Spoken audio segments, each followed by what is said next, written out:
Guys, you can go in the den if you don't want to dance. Madeline, Sarah fiddling. Okay, it's great.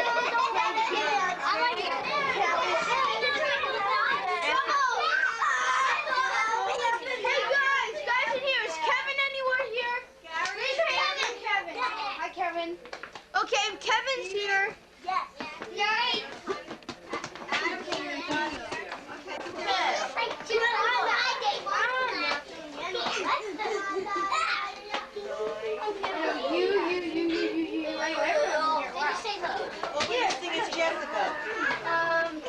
Hey, don't fool around like that. Donnie, no fooling around with the camera. What do you have to say? Excuse me, coming to the card said there once upon a time there was a princess named Sarah. That's right. Are you glad that you... Joni Goldstein's what's going on during the party? Do you have anything... Well, right now we're almost being divided into groups of boys and girls, and it looks like we're gonna... And some people are getting a little bit out of hand, and they're playing a freeze game in there, and it looks like an exceptionally well-going party. Connor? Connor, why don't you dance with Sarah? Connor? Tell me about... You want to do... Connor is a contestant in freeze dancing. No, that is Daddy. All right. Alright, come on, we're going to do dancing. When the music stops, you got to freeze. Who's running the music? I don't care. I'll stop it. You dance. If I see someone moving, are they out? How does this work? No, they can just play. It's not really, it's not an elimination game, okay?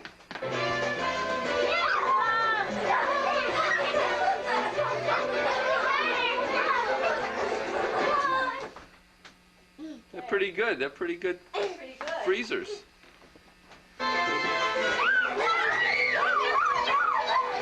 Amanda, you in?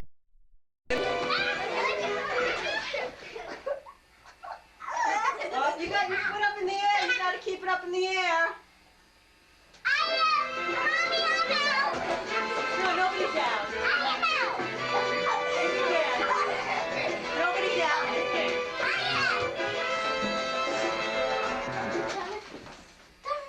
Oh, they're good players, aren't they? Yep. Some of these people should be in the championships.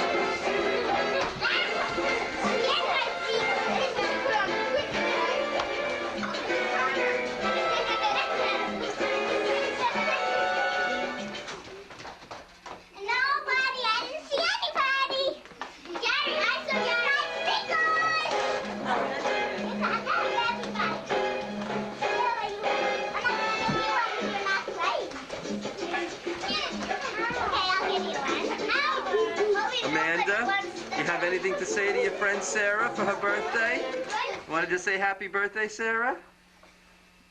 So you want to say glad to be here? I'm glad to be here. You, I know you. You are? Jeffrey, welcome. Stop!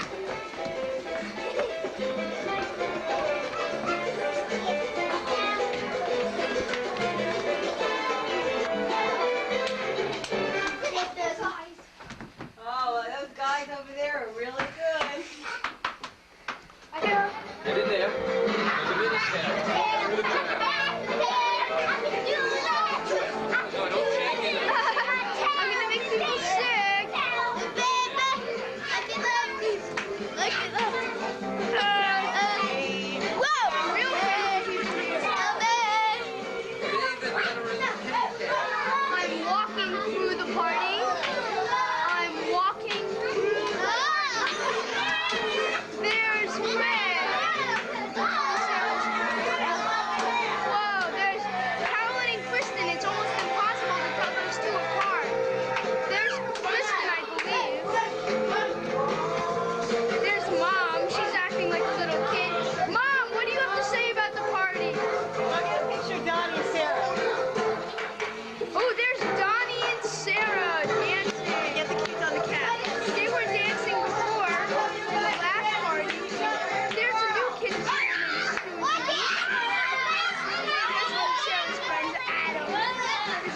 cut that shirt. There's a man that's being a rude guy. There's Dad. He looks like he's having a pretty good time. What a party! He says, "What more party?" There's Sarah. She's having There's one Sarah's. I believe that's Steven. There's Madeline and Sarah. I think you know that. There's Amanda and Susie. We probably went through everyone and got them a party by now. The music's dying down. Looks like someone new just came. Make our way to that part of the building. Oh, there she is. That's Allison when it shows. Well,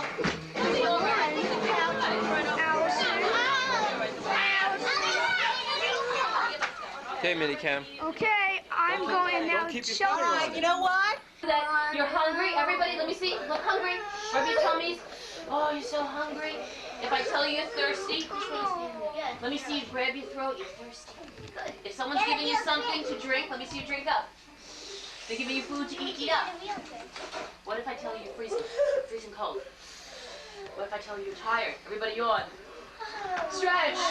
Close your eyes. Go to sleep. Let me hear you snore. Okay, wake up. In the story, if you don't know something, I'm going to ask you to shrug your shoulders. That means I don't know. Let me see you do that. Good. If you're supposed to talk, don't make a sound, but let's look like we're talking. Ready? Like this. Good. If I tell you to beg someone for something, let me see you look like you're saying, oh, please. Very good. If you've got a problem, scratch your head, your chin, whatever you're thinking. Now, all of a sudden, you've solved your problem. You have a great idea. Okay. If you have to order people around, you clap your hands 2 times fast. That's how you give orders today. Like that. Let's say you're angry with someone and you're yelling at them. Don't make any noise, but let's point our finger and look like we're scolding them.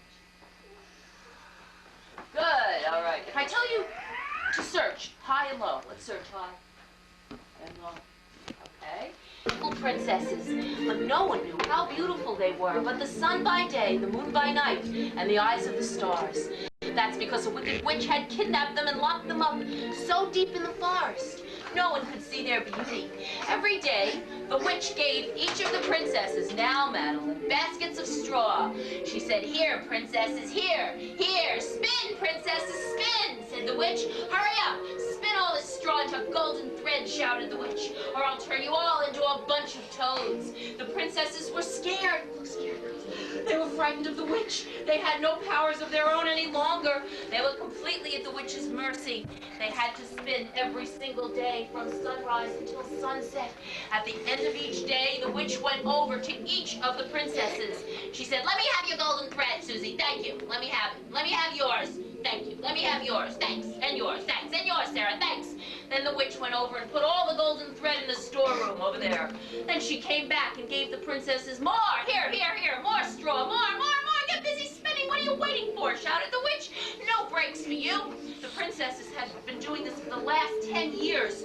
Princess Sarah was 19 years old, and her sisters were 18, 17, 16, and 15. They hadn't left the forest in a very, very long time.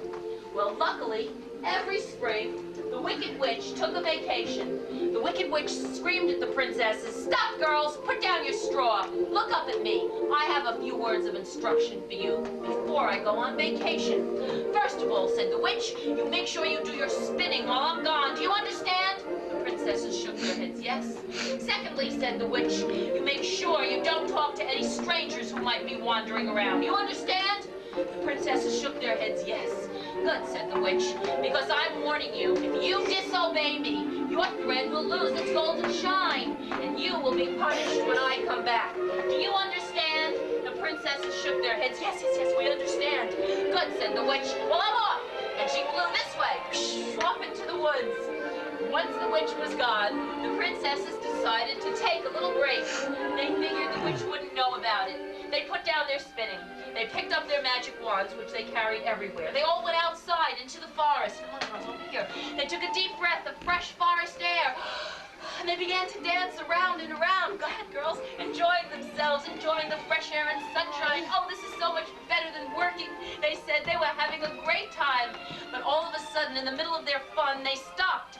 They looked at each other. They said, uh-oh, sisters, are you thinking the same thing I'm thinking?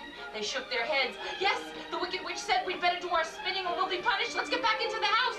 They ran back into the house. They put down their magic wands. They didn't sit on their veils. They put them out in back of them. They picked up their straw, and they continued to spin and spin away, as sad and miserable and lonely as ever. But these were the gold spinners. They had to. They didn't know when the Wicked Witch would return. It could be any time. In the meantime, in another part of the forest, Prince Adam had gotten lost from his hunting party. He was walking around very slowly, looking for a way to get out of the forest. He looked up. All he saw were the tops of the trees and the clear blue sky. He looked down. All he saw was the forest floor. He wandered north. Go that way. He wandered south. He wandered east and west. But the poor prince couldn't find his way out of the forest. He kept walking around all day long. By now, he was getting very, very hungry. His stomach was growling. And he was getting thirsty. His throat was dry. He needed a drink badly. But most of all, he was getting tired. He yawned.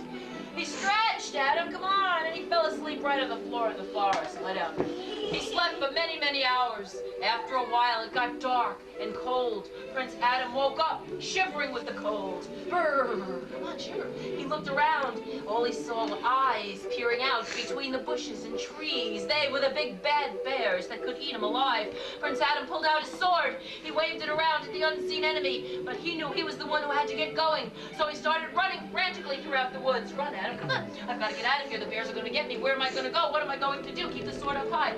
All of a sudden, he stopped. He looked down. He saw a path. Aha! The path leads somewhere. I'll follow it. He followed the path around and around. It was a twisting, turning, winding path.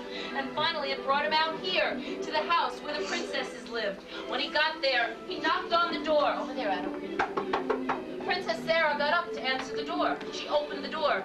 The prince bowed down to her. He introduced himself. How do you do, he said. Mouth like you're talking, Adam. My name is Prince Adam. Who are you? She curtsied.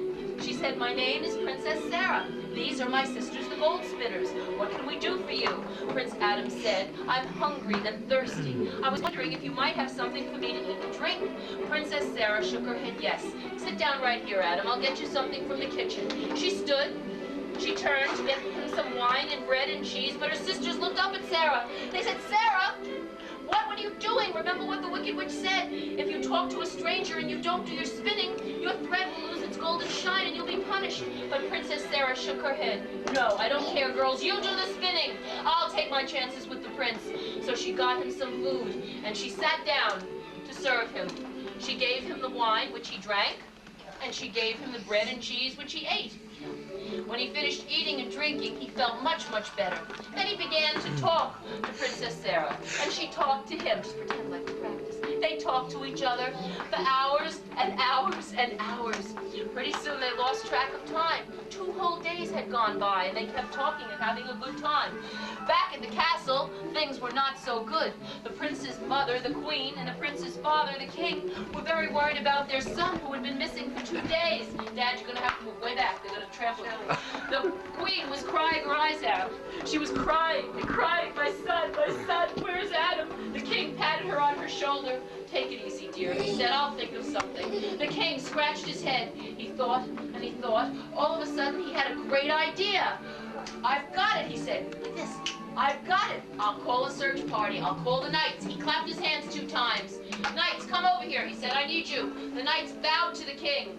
Yes, your majesty, said the knights. How can we serve you? The king said to his men, men, I want you to get on your horses. I want you to ride into the woods, and I want you to find my son, Prince Adam.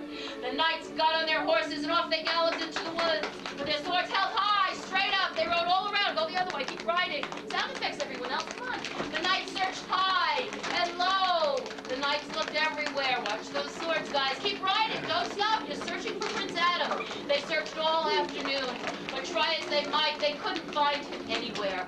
Finally, they gave up and rode back to the castle. They got off of their horses. They bowed to the king and queen. They shook their heads sadly. They said, we're sorry, your majesties. We could not find Prince Adam. The queen burst into